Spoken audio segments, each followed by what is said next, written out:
Olá, seja muito bem-vindo ao Conexão em Negócios, que hoje fala sobre inteligência artificial e tecnologia. E a gente recebe ele, Christian Barbosa, ele que é CEO da Dreammaker. Tudo bem, Christian? Seja muito bem-vindo. Como vai? Muito obrigado, Roberta, pelo convite e falar de um tema tão importante hoje, né? É isso aí. Ô Christian, a gente sabe de toda a sua trajetória na questão da produtividade e eu lembro muito bem que antes de começar a se falar em inteligência artificial, você já dava os primeiros indícios. A gente teve uma conversa uma vez e eu falava, meu, do que ele está falando? Onde saiu isso? Faz tempo isso. Você pesquisa esse assunto e está trabalhando nele há muitos anos, né? Há muitos anos, né? Quando eu montei a Dreammaker, era uma holding para investimento em startups de tecnologia. E a nossa tese de investimento era uma empresa de inteligência artificial. Então, isso em 2007, 2008. Tanto que eu fui morar no Vale do Silício para tocar uma startup nossa de inteligência artificial, que era a GoBox. E isso tem, sei lá, quase 18 anos. E engraçado que quando eu cheguei no Vale naquela época, a IA era tida como commodity. Todo mundo fala assim, IA, putz, mais um de IA. Isso é 18 anos atrás. Então, assim, a IA, eu sei que muita gente hoje está vendo como, nossa, é algo novo, tão surpreendente, mas isso já existe desde 1954, entendeu? Claro que ele vem evoluindo, assim, né? Então, ao longo do tempo, a gente tem visto saltos de evolução. De 2017 para cá, a gente tem esse conceito de IA generativas.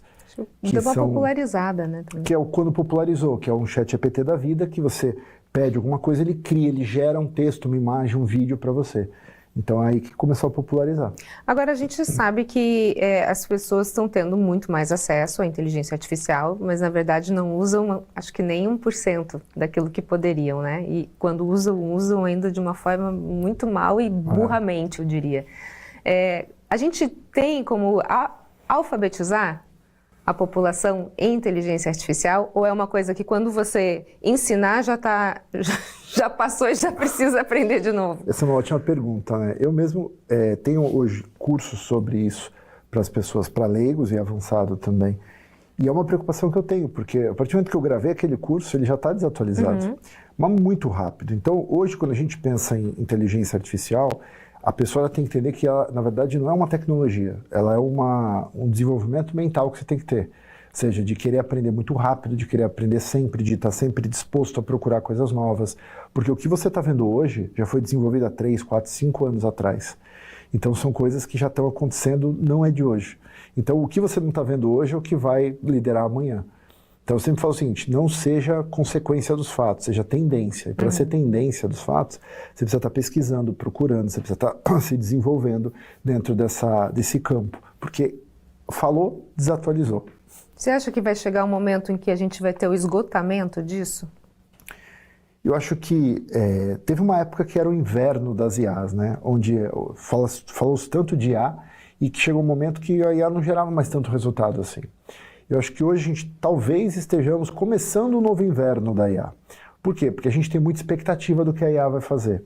Não, ela vai tirar os empregos, ela vai fazer meu trabalho, tal, etc. Se isso realmente não acontecer, o que eu acho difícil, a gente pode falar disso depois, vai cair em descrédito. Então ela vai virar simplesmente aquele negocinho que me ajuda a escrever. Entende? Então a gente vai ver onde ela vai, o que vai acontecer nesses próximos meses aí. Isso vai ditar as regras do mundo. Você acha que vai tirar emprego? Olha, a verdade é o seguinte... Alguns sim, né? Eu acho que vai tirar hoje, se a gente falar hoje, né? E não sou eu que estou falando, Bill Gates, Altman, os caras que estão aí criando essas grandes IAs, né? Eles já dizem o seguinte, que dentro de 2 a 3 anos, a IA vai fazer 100% do que uma pessoa faz hoje. Né? Qualquer trabalho, seja um médico, seja um advogado, seja... Aí você fala assim, trabalho manual nunca vai fazer. Por quê? É só você pegar um robô.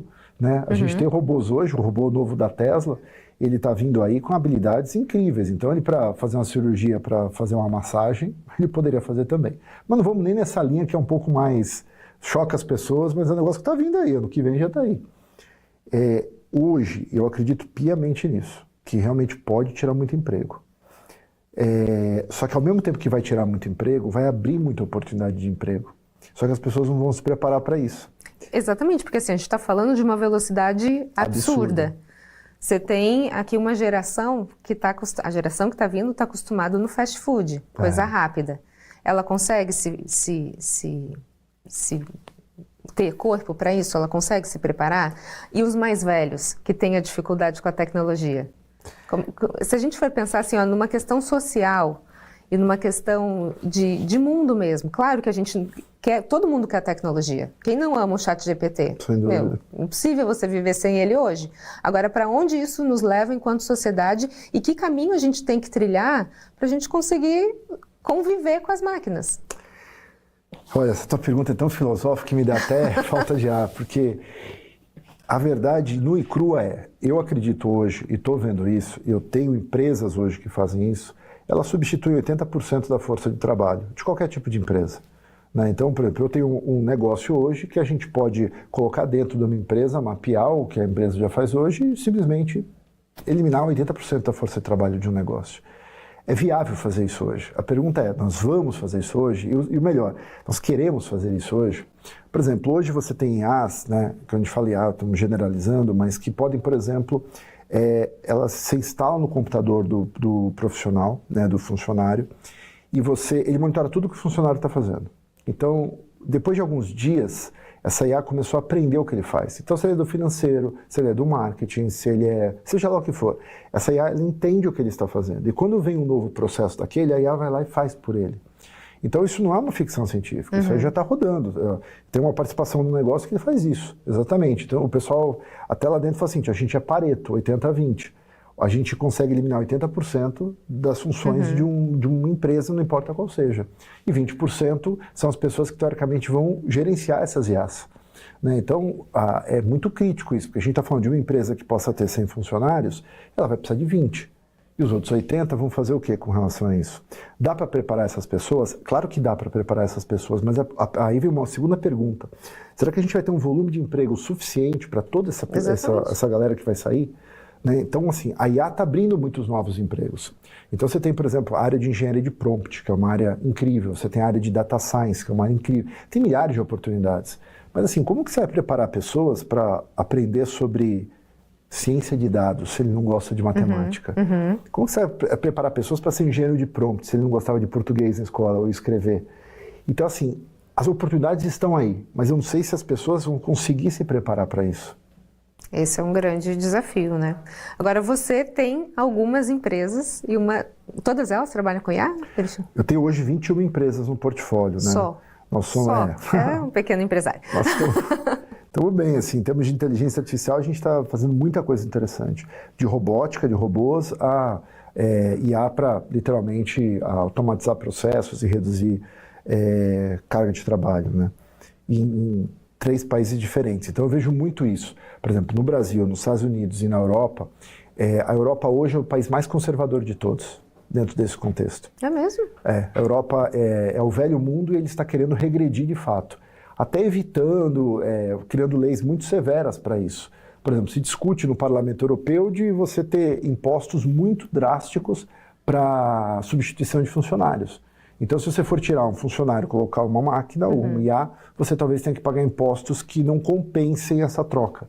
Entendeu? Então, a Europa está... É uma proteção até porque a população é antiga, né? Exatamente. É uma população mais idosa. E aí você entra naquele da velocidade. Será que vai conseguir se não vai. Já os Estados Unidos, com a entrada do Trump, mudou tudo. Ele falou assim, olha, acabou. Não precisa ter mais nenhum tipo de trava com relação a IA. Pode mandar pau.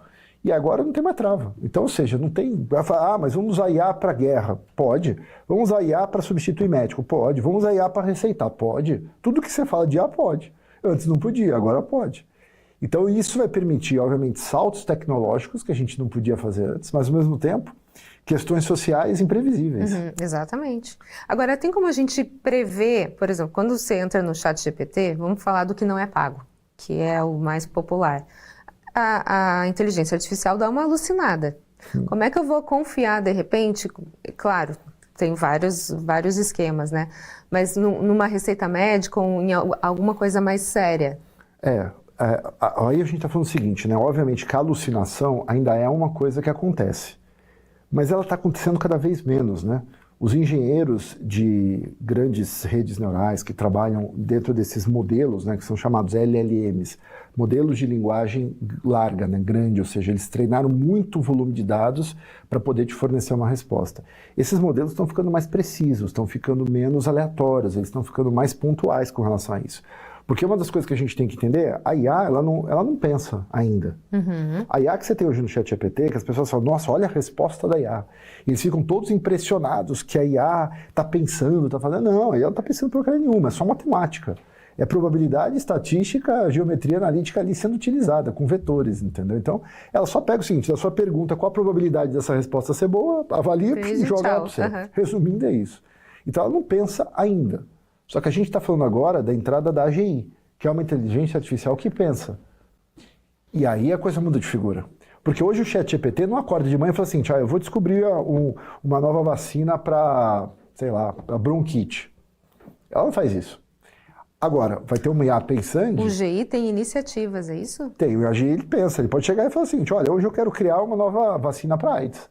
E vai lá e cria. Olha, eu quero criar uma nova forma de energia para o mundo. E vai lá e cria. Tá, tudo bem. Aí a gente vai naquela questão dos filmes. Sem dúvida. A gente tem guerra com IA. Tu acha que a gente chega nesse ponto, Christian? Eu não acho assim, se a gente chega, é quando a gente chega. Já não é uma questão mais... Isso assim, eu tenho empresa de robôs, eu tenho cientista de robô lá dentro dessa empresa e caras que criam máquinas, que estão na área de robótica há mais de 30 anos. E quando eu ouço eles falando, né, antes eles falavam o seguinte, não, a gente tem um potencial para isso. Agora, assim, a gente tem certeza que isso vai acontecer, é só uma questão de quantas décadas que isso vai rolar. Então, ou seja, não é à toa que os caras grandes de tecnologia, e muita gente nos Estados Unidos, tem investido em bunkers. Alguma coisa tem por trás, né? Então, assim, eu acredito que isso está um pouco distante, não vai ser agora, talvez em 5, 6 décadas, se a gente guardar esse vídeo aqui, talvez daqui a 50, 60 anos a gente esteja escondido aí para lutar com as máquinas. Mesmo na velocidade, porque assim, eu acho a velocidade assustadora. Então, você está muito mais acostumada do que eu, se a gente né? for terrorista, tem gente que fala que em 20 anos a máquina vai estar querendo lutar com a gente. Eu prefiro acreditar que talvez uns 40, 50 anos aí. Última pergunta, até porque o nosso tempo já se esgotou. Você acha que existe um relacionamento emocional ou possa existir um relacionamento interpessoal e emocional humanos e máquinas? Isso já está acontecendo. Tem startups valendo bilhões de dólares que fazem o quê? Criam seus namorados virtuais. E detalhe, hoje você está começando a ter uma indústria de robôs de relacionamento. Então você vai modelar o seu marido, sua esposa como um robô que vai ter pele, toque humano, etc. E ela vai ser uma IA perfeita. Então não sei se isso é bom ou se isso é ruim, né? Gente, aí depois você pega o bebê reborn e tá a família completa. Exatamente. Meu Deus do céu. As aberrações estão vindo aí, né? Gente. Então assim, o que está rolando, eu particularmente acho isso uma aberração. Mas é uma realidade. Teve um menino, um caso lá nos Estados Unidos, acho que ele tinha 14 ou 15 anos, ele estava namorando com IA, e de repente ele resolveu se matar. E agora a mãe está processando a empresa, né, por conta disso. Então assim, tem casos e mais casos. Assustador. Christian, muito obrigada. Sempre um prazer estar conversando com você. Inteligentíssimo, trazendo sempre muita novidade pra gente. Muito obrigada, sucesso para você. Obrigado a você. Boa sorte. Conexão em Negócios vai para um rápido intervalo e a gente volta já já.